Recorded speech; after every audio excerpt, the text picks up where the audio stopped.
4 மண்டலங்களில் 2 மண்டலங்களில் இப்போது அதை நாங்கள் அறிமுகப்படுத்தும் நிலையில்தான் இந்த கடுமையான எதிர்ப்பு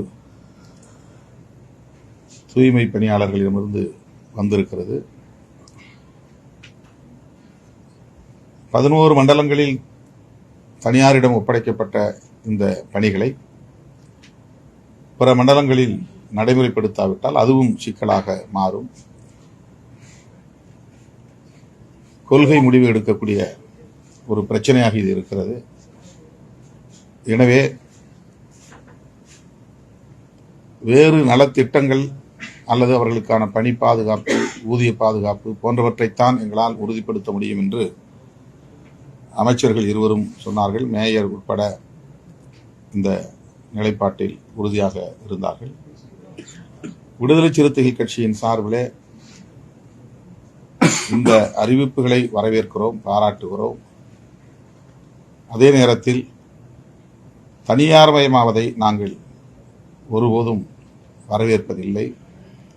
அரசின் கொள்கை முடிவாக இது இருந்தாலும் கூட, அகில இந்திய அளவில் இது நடைமுறையில் இருந்தாலும் கூட, இது ஏற்புடையது அல்ல என்பது விடுதலை சிறுத்தைகளின் நிலைப்பாடாகும். எனவே மாண்புமிகு முதல்வர் அவர்கள் தனியார்மயப்படுத்துவது என்கிற முயற்சியை மறுபரிசீலனை செய்ய வேண்டும். NULM என்கிற அந்த scheme, national urban livelihood scheme mission, livelihood mission என்கிற இந்த திட்டத்தின் கீழே அவர்களை பணியாற்ற அனுமதிக்க வேண்டும். இந்த நிலைப்பாட்டை மறுபரிசீலனை செய்ய வேண்டும் என்று கேட்டுக்கொள்கிறோம்.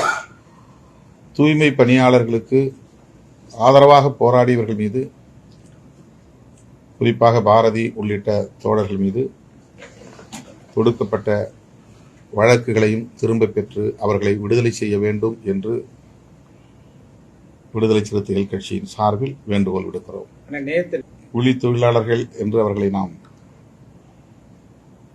தூய்மை பணியாளர்களை சொல்ல வேண்டாம். அவர்கள் கார்ப்பரேஷன் ஊழியர்கள், மாநகராட்சி பணியாளர்கள். மாநகராட்சி பணியாளர்கள் என்கிற அங்கீகாரம் வேண்டும், எங்களை அரசு ஊழியர்களாக ஆக்க வேண்டும் என்ற கோரிக்கை எழுப்புகிறார்கள். எந்த துறையாக இருந்தாலும் அந்த துறையிலே இதுபோல ஒப்பந்த பணியாளர்களாக பணியாற்றக்கூடியவர்களை அரசு ஊழியர்களாக ஆக்க வேண்டும் என்பதுதான் சரியானது. அதுதான் விடுதலை சிறுத்தைகளின் நிலைப்பாடு, கோரிக்கை.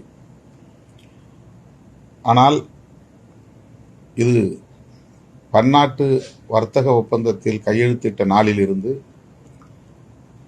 அரசு பணியாளர்களை நாளுக்கு நாள் குறைக்க வேண்டும். புதிதாக அரசு ஊழியர்கள் நியமனத்தை செய்யக்கூடாது. அனைத்து துறைகளை சார்ந்த பணிகளையும் தனியார்மயப்படுத்த வேண்டும் என்கிற ஒரு கொள்கை முடிவு ஏற்கனவே மேற்கொள்ளப்பட்டிருக்கிறது. இந்திய ஒன்றிய அரசு காங்கிரஸ் ஆட்சி காலத்திலேயே, நரசிம்மராவ் ஆட்சி காலத்திலேயே அந்த ஒப்பந்தத்தில், காட் ஒப்பந்தத்தில் கையெழுத்திட்டு உள்ளார்கள். ஆகவே இந்த தனியார்மயமாதல் என்பது இந்திய அரசின் கொள்கையாக இருக்கிறது. அரசு ஊழியர்கள் புதிதாக யாரும் நியமிக்க கூடாது என்கிற ஒரு நிலைப்பாடும் பெருகி இருக்கிறது. ஒவ்வொரு துறையாக தனியார்மயப்படுத்தி வருகிறார்கள். அதிலே இதுவும் ஒன்று என்பதை நாம் புரிந்து கொள்ள வேண்டியிருக்கிறது. ஒட்டுமொத்தத்தில் தனியார்மயப்படுத்துதலை கைவிட வேண்டும். குறிப்பாக இந்த 2 ஜோன்களில் பணியாற்றக்கூடியவர்களை ஏற்கனவே உள்ளபடி NULM என்கிற அந்த திட்டத்தின் கீழ் பணியாற்றுவதற்கு அனுமதிக்க வேண்டும் என்று மீண்டும் நான் வலியுறுத்துகிறேன். டயா பூஸ்டர், சுகருடைய ரிமோட் கண்ட்ரோல் இனி உங்க கையில. அனைத்து மருந்து கடைகளிலும் கிடைக்கும். செய்திகளை உடனுக்குடன் தெரிந்து கொள்ள கீழ்கண்ட கேபிள் மற்றும் DTH நெட்வொர்க்குகளில் எம்நாடு செய்தி தொலைக்காட்சியை காணுங்கள். பாதகம் செய்பவரை கண்டால் நாம் பயம் கொள்ளலாகாது பாப்பா. மோதி மிதித்துவிடு பாப்பா, அவர் முகத்தில் உமிழ்ந்துவிடு பாப்பா. அண்மை செய்திகளை உடனுக்குடன் தெரிந்து கொள்ள இணைந்திருங்கள் எம்நாடு தொலைக்காட்சியுடன்.